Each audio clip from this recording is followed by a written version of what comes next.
Mecha Care LLC. We give you an abundance of what you need. We know what you need. We can literally read your mind. Look at me, I'm staring right into your soul. We're gonna give you an abundance of it. Mecha Care LLC has been rated #1 in Pennsylvania for home care agency since 2020. They got the best pay, the best care, medical, dental, 401k. If you're located in Philadelphia County, Bucks County, Chester County, or Montgomery County, call today at 215-644-8341. Oh, hello, is this Mecha Care? I just called the number that was here at the screen. This is crazy. Yeah, so you know, surrounding a boxer with the proper team around them, you kind of explained, broke it down for people who may not have known that the key word and this is business and boxing is a business. The foundation has to be there on both parts and so forth and so on. So now with you, manager Marty in boxing, I noticed that you have a lot of controversy. I don't know if you had I saw some things. Maybe I kind of interpreted it the wrong way. You were in a dispute. Was it with Blueblood? What happened there with Blueblood? What was the issue there? Oh man, I'm always controversial, man. That's the story of my life. I've only been on YouTube for a year and a half, and I've been controversial. So how it started with me in Blueblood Sports TV, and let me say this as a disclaimer. Yeah. I don't have no problems with the guy. Okay. But let's keep it 100. What happened? I just got on YouTube. Yeah. I was only on YouTube maybe 2 months. Mm-hmm. I had a couple hundred subscribers. Nobody knew who I was outside of the YSM Sports Media interviews, okay, which is, I think you saw me there as well. Yeah. And people started gravitating to, my presentation on YSM Sports Media. Correct. I didn't know that there was an entire boxing community on YouTube. Like, I had no idea there were so many content creators covering boxing. I also didn't know that YouTube is boxing media. Mm-hmm. ESPN don't talk about boxing at all. So every day you hear ESPN talking about baseball, football, basketball, all of the high profile sports here in America, but they don't talk about boxing. They don't cover boxing. I know that Max Kellerman had a show, but that was once every. They just don't cover it consistently at all. So I'm gonna cut you off. Yeah. Right. So this I want to stop you there. So with that being said, no. Matter of fact, listen. Let's continue on. All right, come on. With the Blueblood issue, all right, because I don't want to fast forward too much. Let's continue. Right. So I didn't know that it was a whole entire boxing community. It was like a tight knit.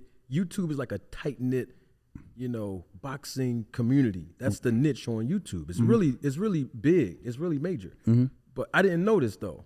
So every now and then, people sending me certain clips like, hey, this guy's talking about you. And I didn't know anything about none of these guys on YouTube. So I'm like, all right, well, who is this dude? He's throwing all these kind of subliminals, indirect shots, because he's commenting, he's reacting to stuff that I'm saying on my channel. Okay. I only got 300-400 subscribers. Yeah. So I'm thinking, ain't nobody really watching me. Nobody's paying attention to me. I'm a small fry in this big pond. Correct. So then he started going off with the insults. And one of the things that he said was, you black, and we all black, and Terrence Crawford is black. And at that time, I was doing a lot of videos. Okay. Speaking on the controversy around why Terrence Crawford is not signing the contractual agreement to fight Errol Spence Jr. Mm-hmm. What's the holdup? Correct. I figured it out because I know the business of boxing, and these YouTubers don't. So I thought that when I'm explaining the business of boxing to educate the boxing community, the boxing public, and even professional boxers, that people will appreciate it. They don't got to give me credit or give me praise. It's not about me. But this guy was insulting me. And one of the things that he said was, well, Terrence Crawford is black, and because he's black, everybody should, be rallying around him because he's black. Yeah. But my philosophy is, it don't matter if you black, red, white, or purple. If you wrong, I'm going to say you wrong, and I'm going to show you what you can do to do it the right way so that you can maximize your earning potential in the business. That's my job. That's what I do as a manager. So he didn't take that well. I didn't know why he was so uptight about it.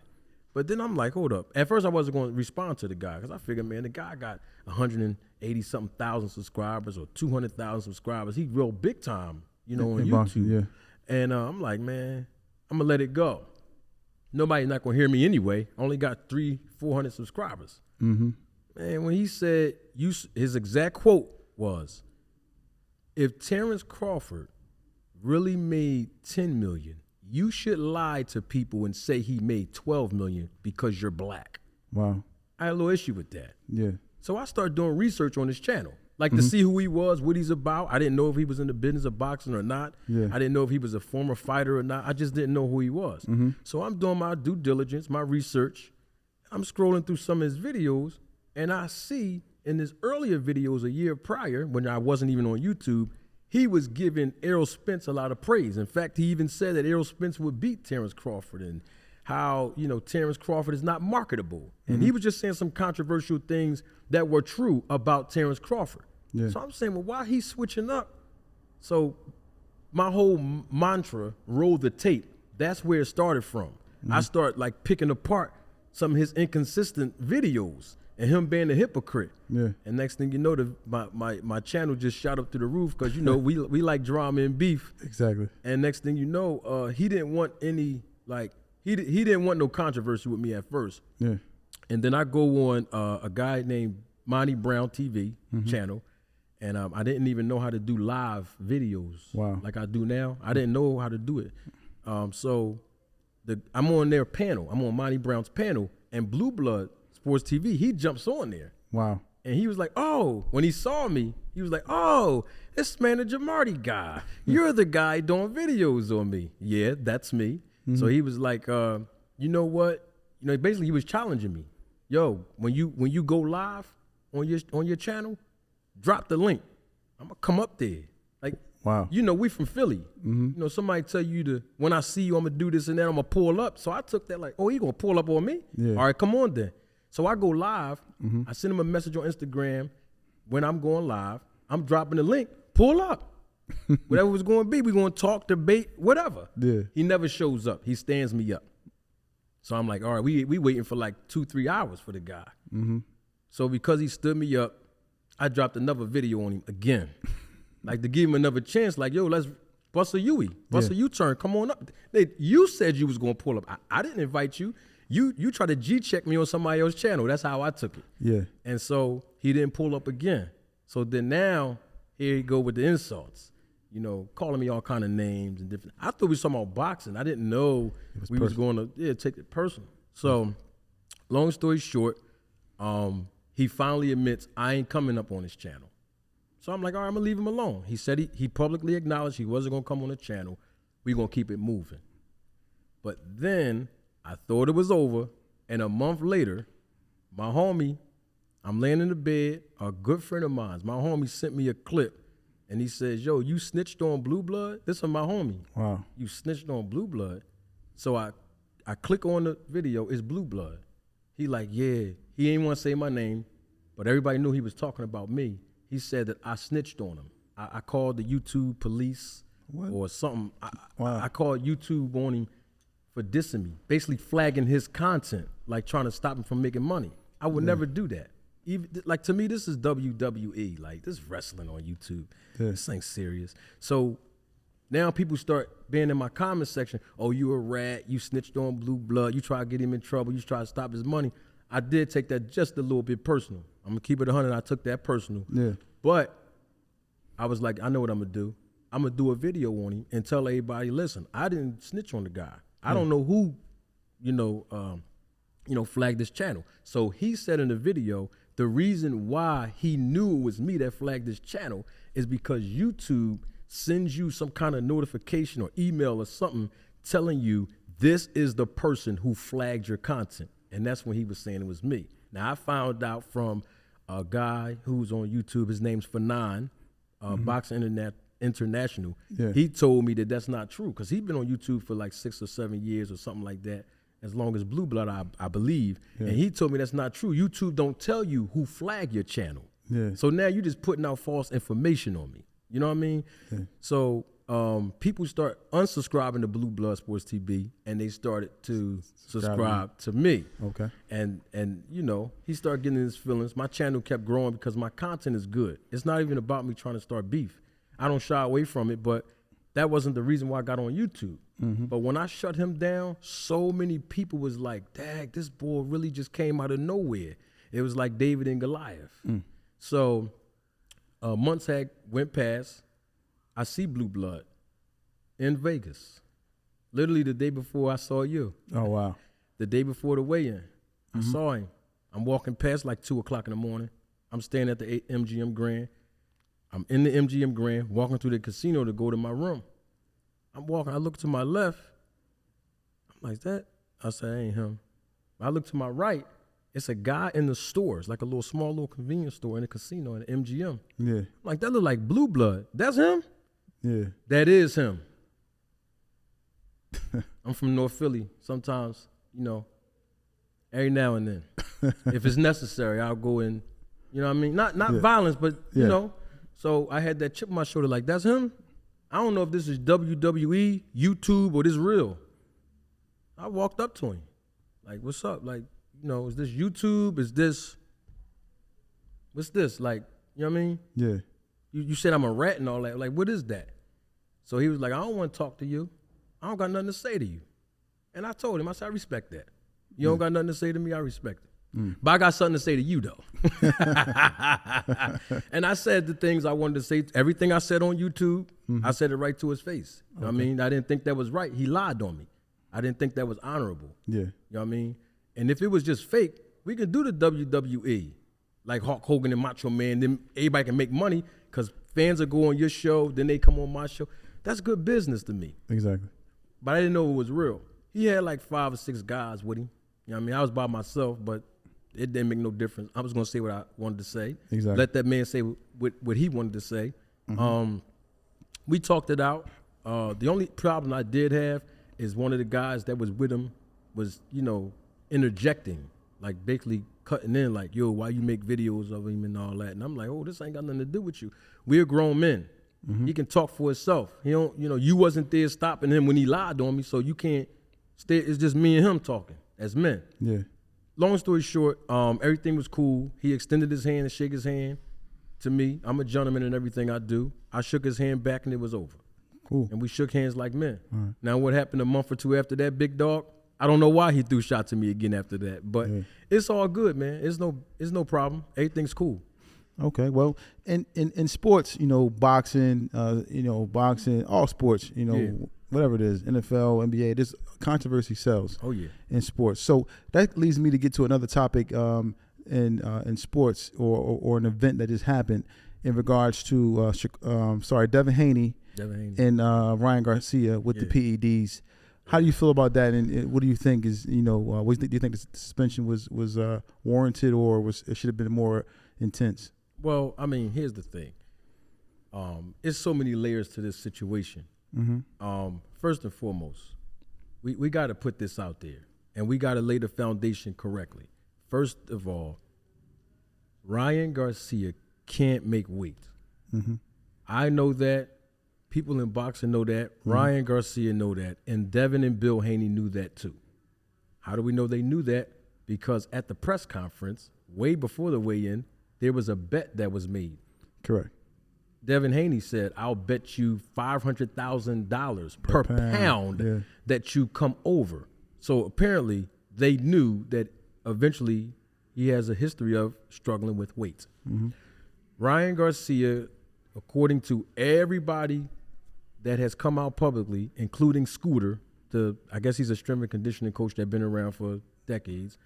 He was hired by people in Ryan Garcia's camp to help him come and lose the weight the week of the fight.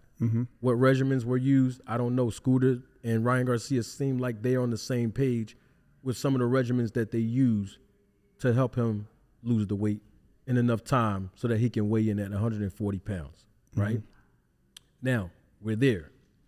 What we know today and what we didn't know then was that Ryan Garcia got supplements from this guy, Scooter. He said it wasn't to lose weight. Bottom line is these supplements came back testing positive for ostarine. Why am I bringing that up? Because we know this now today. Ryan Garcia tested positive for the banned substance ostarine. Correct. Ostarine has a history of being known to be injected into these supplements.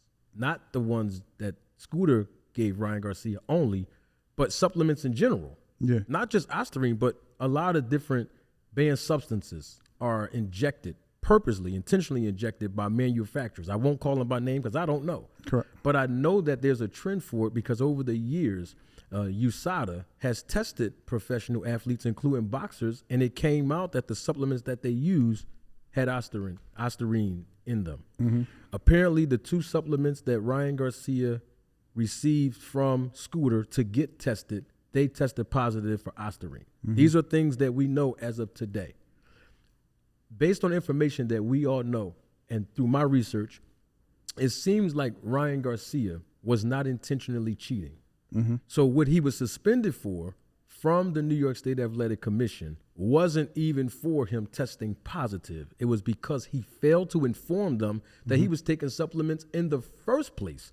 And that is a protocol that professional boxers must do, and not just to any athletic commission in the country here in the United States, but also to VADA, Voluntary Anti-Doping Association. You have to say, hey, listen, I just want you to know these are the medications that I've been taking. These are some supplements that I've been taking before you're tested. So just in case you are tested and you come back positive, they won't suspect that you were doing it to cheat because at least you were honest and you informed them. Okay. So on paper, what we know today is that's what Ryan Garcia is suspended for as far as the 1-year suspension. Okay. Was it fair or unfair? I think it was fair because anytime any professional boxer tests positive for anything, whether it be knowingly or unknowingly or intentionally or unintentionally, you will serve a suspension. That's just the protocol. Okay. And in New York, I guess that was the maximum allowable punishment, which was 1 year. Okay. And now even to fast forward, so the outcome of the fight, you've seen Ryan Garcia, basically dominate Devin Haney. It seemed like Devin Haney couldn't get out of, couldn't get his head off, not on duty. He couldn't get out of the way of the left hook. Do you see that fight being any different in the rematch? No. You think it'll be worse? You think he probably would, or would be kind of the same outcome? Let me not be so definitive and say no unless I explain why I say no. Let me back up for 1 second and say this. Devin Haney, and this is not a shot at Devin Haney, but we got to keep it all the way real and 100. Devin Haney has his performances enhanced every single fight that he's been with the snack program and Victor Conti. Okay. So we got to put that out there too. And I know that Ryan Garcia was concerned about Devin Haney being around Victor Conti and the snack program, which is why I personally believe that he was trying to do things to enhance himself as well to make this fight on an even playing field. Yeah. The reason why I say I know personally is because I've heard Ryan Garcia literally 30 days before the fight, and I posted this on my podcast, Live in Living Color. Ryan Garcia was in an interview March 13th, 2024, and he said, Devin Haney's with Victor Conti. That's not alarming. That's not suspicious. So he always has suspicion. Yeah. So I'm not saying that they call Scooter in to give him the supplements to enhance his performance, but I can tell that he was concerned about that. And I've been speaking on the snack program since I've been on YouTube, and people get mad at me, but the bottom line is whether it's legal or illegal, I leave it up to the experts. I can't speak on whether it's legal or illegal. I don't have no definitive proof, but I do know it enhances performance. And Devin Haney's performances have been enhanced in his last 7 to 10 fights since he's been with Victor Conti. Yeah. So my thing is, you can't really keep crying. Like when Devin Haney goes in there, like in his last fight in December, he was in there against Regis Prograis. He rehydrated 25 pounds. Yeah. Right? It was cool. You beat the guy, you dropped him, you took his belt. Nobody cried about it, not even Regis. But now a guy comes in 3 pounds over the weight and you crying. I don't like that. Yeah. You got to deal with it. Hey, look, your performances is being enhanced when you with Victor Conti. All right, so then now he got his performance enhanced. You shouldn't be crying. That's just me. Now, when I say he's not going to win because I think he's more adamant to fight the same fighting style he did in the last fight, talking about Devin Haney, because now as he said, he want to get it back in blood. So if you want to get it back in blood, you're not going to pot shot and dance around and basically turn Ryan Garcia, which is what I thought Devin was going to do in the first place. Yeah. Outbox this guy. His feet's not faster than yours. Hopefully his hands ain't faster than yours, but we see that Ryan Garcia, he always has speed and a left hook. No disrespect to Ryan, but that's the only two gifts that he really been displaying consistently. So Devin Haney doesn't have a legitimate trainer. I told you earlier, one of the things you have to have and to being consistently successful in this business is a good trainer. Yeah. And his dad is not his trainer. I mean, yes, he get the credit. He has the license to be the first man in the ring as the trainer, the chief second as we call it, but he don't train Devin Haney. If I asked a regular boxing fan the name of the guys who trained Devin Haney, most average boxing fans would say they don't know. Wow. So my point is, that's why he couldn't defend the left hook. They didn't have a plan B. Boxing and in life, it's about making adjustments. And the fighter who make the most adjustments in the ring usually win. Yeah. And Devin Haney didn't make absolutely any adjustments. Yes. And that's not just to his own. That's a discredit to his training staff, unfortunately. Yeah, it's like he couldn't get his head off the line. I don't do it. It's like he was just sitting there waiting for the left hook. So in that fight, well, just to speak a little bit about Devin Haney, you mentioned that, he came in overweight.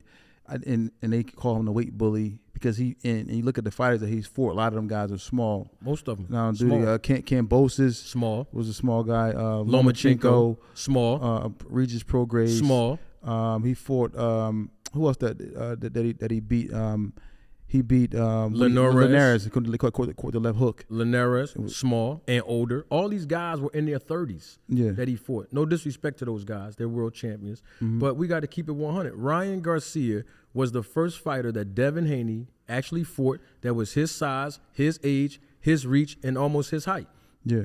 Wow. So a lot of people also, just to go, but even though they said that Loma was a smaller fighter than Devin, won that fight. Yeah, a lot of people were saying that they thought that he edged Devin Haney. Originally, I thought Devin won the first when I first watched it like live. But you know me, I'm a judge, so I go back and I watch fights thousands of times. And every time I watched it again, I'm like, yeah, Loma won that. So it was close though. Yeah, so good fight. So just to from what you're saying like basically like, hey, there'll probably be the same fight between Haney and Ryan Garcia, or even worse.